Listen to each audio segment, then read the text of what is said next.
ایک ترتیب میں ہوں، انہیں بکھیرنے سے ایک دل فریب گلدستہ بن جائے گا۔ ایک لال اور ایک پیلا، ایک سفید پھول اور رنگوں کی خوبصورتی اور انتہائی دلکش امتزاج پیش کریں گے، جیسا کہ ہم نے یورپین ممالک میں دیکھا ہے۔ آپ یوں سمجھ لیں کہ یہ کتاب ایک باغ ہے اور یہاں پر پھول ہی پھول بکھرے ہیں جو ایک دل فریب منظر پیش کر رہے ہیں۔ اور پھر میں کہوں گا کہ ایوب کی کتاب میں ہم کچھ آیات دیکھتے ہیں جو ہمیں واضح طور پر سستی اور کاہلی سے خبردار کرتی ہیں اور ساتھ ہی جاں فشانی کی حوصلہ افزائی بھی کرتی ہیں۔ ایک ایسا باغ جو الہی کاملیت سے سجایا گیا ہے، وہ مجھے ہری ہری چراگاہوں میں بٹھاتا ہے۔ اگر اس کا لکھنے والا کوئی عام شخص ہوتا تو وہ اسے ایک جیسی چیزوں کے ساتھ ہی رکھتا جو اس کے الہی ہونے کی تصدیق ہے، اور جیسا کہ بھائی امین نے بتایا کہ اس میں متصادم امثال نہیں ہے، اور اگر آپ امثال کو ایک ساتھ رکھیں تو آپ کو حیران کن اور منظم مضمون ملے گا جو کہ حیرت انگیز ہے، جسے دیکھ کے آپ یقیناً حیران ہوں گے۔ واقعی ڈاکٹر فیاض، یہ بات واضح ہے کہ یہ آیات مختصر ہے، لیکن کیا آپ ہمیں امثال کی ان آیات کی نظمی ترتیب کے متعلق کچھ بیان کر سکتے ہیں؟ یقیناً امثال کی کتاب نظمی طرز پر لکھی گئی، لیکن یہ اردو شاعری کی طرح نہیں، لیکن عبرانی شاعری میں قافیہ اور ردیف اہم نہیں ہوتا، بلکہ اس کا انحصار منظر یا عکس پر ہوتا ہے۔ اور عموماً میں کہوں گا کہ عبرانی شاعری میں دو گرہیں ہوتی ہیں، دو گرہیں۔ دوسری گرہ پہلی گرہ کی یا تو تکمیل ہوتی ہے یا متضاد، تاکہ پہلی بات کی خوبصورتی کو واضح کرے یا اس میں کسی اور بات کو شامل کرے، یہ متوازی کہلاتا ہے۔ اور یہ دو گرہیں ایک دوسرے کے متوازی ہیں اور ان میں ایک دوسرے کے متضاد ہو سکتی ہیں، مثلاً صادقوں کا چراغ اور شریروں کا دیا۔ صادقوں کا چراغ روشن رہے گا لیکن شریروں کا دیا بجھ جائے گا، سو ایک بات دوسری کے یہ متضاد ہو متضاد سکتی توازی ہے۔ پس منظر ایک روشن عکس، اور یہ مطلب واضح کرنے کے لیے کوئی مترادف بھی ہو سکتا ہے۔ ٹھٹھا کرنے والوں کے لیے سزائیں ٹھہرائی جاتی ہیں اور احمقوں کی پیٹھ کے لیے کوڑے ہیں۔ یہ ایک مترادف ہیں جو متوازی، مترادف یا عملی تکمیل بھی ہو سکتے ہیں، یعنی پہلی گرہ ایک بات پیش کرتی ہے اور دوسری اس میں اضافہ کرتی ہے۔ تکمیل کرتی ہے۔ مثلاً اے میرے بیٹے، اپنے باپ کی تربیت پر کان لگا اور اپنی ماں کی تعلیم کو ترک نہ کر، یہ تکمیل متوازی تکمیل ہے۔ سو امثال کا اصول بے حد خوبصورت اور شاندار اصول ہے، اور پھر اس سے یہ ثابت بھی ہوتا ہے کہ یہ سلیمان کی حکمت سے نہیں لکھی بلکہ آدمی روح کی تحریک کے سبب سے خدا کی طرف سے بولتے جی تھے۔ ٹھیک ہے، اب وقت ہے کہ ہم جانیں مہمانوں کے پاس کیا سوال ہے۔ میرا سوال ہے، جی، بائبل کی تمام کتابوں کے اندر ہم بنیادی مضمون کو دیکھتے ہیں جسے روح القدس چاہتا ہے کہ ہم پہچانیں۔ سو میں امثال کی کتاب کے بنیادی مضمون کے متعلق جاننا چاہوں گا اور اس کی بنیادی آیت کے متعلق بھی۔ ٹھیک ہے بھائی امین، امثال کی کتاب کا مضمون کیا ہے اور اس کی بنیادی آیت کون سی ہے؟ امثال کی کتاب کا مضمون ہے زندگی پر زندگی گزارنے کے آسمانی اصول، کہ زمین پر آسمانی اصولوں کے مطابق کیسے جیا جائے اور زمین پر میری زندگی کس کے تابع ہے۔ آسمانی اصولوں کی اس نے کتاب میں حکمت کے متعلق بہت کچھ کہا ہے۔ اس نے جاں فشانی اور کاہلی پر بھی بات کی۔ اے کاہل، چوٹیوں کے پاس جا، اس کی روشوں پر غور کر اور دانش مند بن۔ اس نے دولت اور غربت کی بات کی، والدین اور اولاد کی، غلاموں اور مالکوں کی۔ میں کہہ سکتا ہوں کہ اس نے ہمیں بتایا کہ میں بطور انسان کس طرح خدا کے ساتھ چلوں اور اپنے پڑوسی انسانوں کے ساتھ کیسا برتاؤ رکھوں اور اپنے آپ کو کیسے سنبھالوں۔ اس کتاب کا علاقہ مضمون بڑا واضح ہے۔ یہ اولاد کی پرورش کی بات کرتی ہے کہ ایک باپ اپنی اولاد کی پرورش کیسے کرے، اور اس بادشاہ کی جو بڑی سلطنت پر حکمرانی کرتا ہے کہ اسے راستی اور انصاف سے حکمرانی کرنی چاہیے۔ یہ ایک شاندار اور حیرت انگیز کتاب ہے جس کا مطالعہ ہمیں کرنا چاہیے۔ میں یہاں کہہ سکتا ہوں کہ اس کی بنیادی آیت امثال 1:7 ہے۔ خداوند کا خوف علم کا شروع ہے، لیکن احمق حکمت اور تربیت کی حقارت کرتے ہیں۔ وہ جو خداوند کا خوف رکھتا ہے علم کی طرف مائل ہے اور حقیقی علم ہمیشہ مسیح ہے، لیکن احمق حکمت اور ہدایت کی تحقیر کرتا ہے۔ ٹھیک ہے، بہت شکریہ۔ اب ہم اپنے مہمانوں کی طرف بڑھتے ہیں اور ان کی رائے لیتے ہیں۔ جی، آج آپ نے کیا سیکھا؟ میں نے سیکھا مجھے اپنی نظریں نہیں جمائے رکھنی بلکہ خدا ان پر جمانی ہے، اور میں اسی میں کاملیت کو پاؤں گا۔ صحیح۔ حکمت مجھے سکھاتی ہے کہ مختلف صورتحالات میں لوگوں کے ساتھ کیسا برتاؤ کرنا ہے۔ صحیح۔ اس کتاب کی بنیادی آیت نے مجھے گہرے طور پر چھوا کہ خداوند کا خوف علم کا شروع ہے۔ خداوند کا خوف علم کا شروع ہے۔ مجھے یسوع مسیح کو امثال میں تلاش کرنے والی بات بہت پسند آئی۔ ضرور ہے کہ ہم مسیح کی تلاش امثال میں اور پوری بائبل میں کریں۔ جی بالکل۔ اگر ہم زمین پر زندگی گزارنے کے لیے بلند و بالا آسمانی اصولوں کے طالب ہیں تو وہ ہمیں امثال کی کتاب میں ملیں گے۔ صحیح۔ وہ جو خداوند کا خوف رکھتا ہے دانا ہے، لیکن جو خداوند کا خوف نہیں رکھتا جاہل ہے۔ صحیح۔ شکریہ، خداوند آپ سب کو برکت دے۔ خادمین کا بھی شکریہ، خداوند کے فضل سے آنے والی قسط میں ہم گفتگو کو آگے بڑھائیں گے۔ جی ضرور۔ عزیز ناظرین، مسیح ہی ساری بائبل کا محور و مرکز ہے۔ یسوع کی گواہی نبوت کی روح ہے، اور اس پروگرام میں ہم مسیح کو ہر کتاب، ہر باب اور ہر لفظ میں دیکھتے ہیں، اور مسیح کو آپ کے لیے پیش کرتے ہیں کہ مسیح حکمت ہے۔ مسیح آپ کی سب ضرورتوں کے لیے کافی ہے۔ اگر آپ حکمت کے طالب ہیں تو وہ مسیح سے جدا نہیں، اور اگر آپ قدر کے طالب ہیں تو وہ بھی مسیح سے دور نہیں۔ مسیح حکمت اور دولت اور عزت اور خوشحالی کا منبع ہے، اور یہی ہم امثال کی کتاب کے مطالعے میں جانیں گے۔ اس لیے میں آپ کی حوصلہ افزائی کروں گا کہ آنے والے دنوں میں اس مطالعے میں شریک ہوں، اپنی بائبل ساتھ رکھیں، اور اگر آپ کا کوئی سوال ہو تو ہمیں ارسال کیجیے، ہم اس کا جواب دیں گے۔ آنے والی قسط میں پھر ملیں گے۔ خدا آپ کو برکت دے۔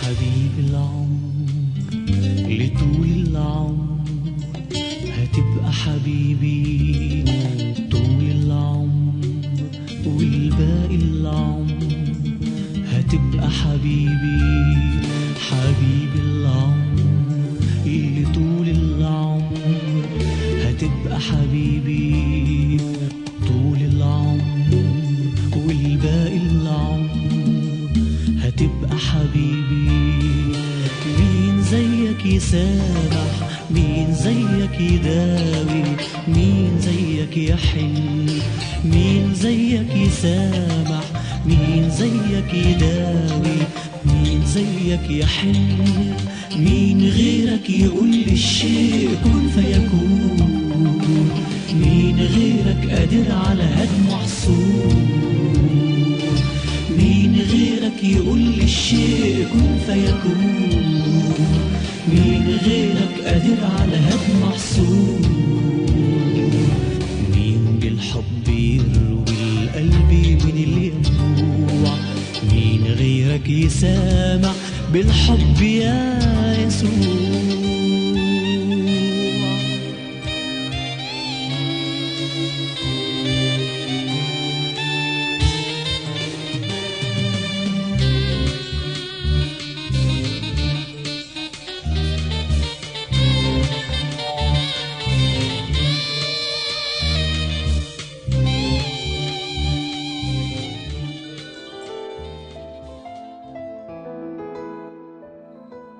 تیرا کلام رہے گا قائم پہاڑ جب نہ رہے خدایا، تیرے منہ کی ایک بات بھی ٹلے گی نہ چاہے کچھ بھی ہو، تیری مانند یہ ہے زندہ سونے سے بھی قیمتی، میرا دل یہ دے گواہی ہے یہ کتاب عظیم، نازل کرے اپنا کلام شکستہ دلوں کو سکون ملے، تاریکی دور ہو میری راہیں روشن کر، دل اپنا کلام کثرت سے اے خدا بدل دے، رہائی دے کثرت سے پھل ملاؤ، کلام رہے گا قائم پہاڑ جب نہ رہے خدایا، تیرے منہ کی ایک بات بھی ٹلے گی نہ چاہے کچھ بھی ہو۔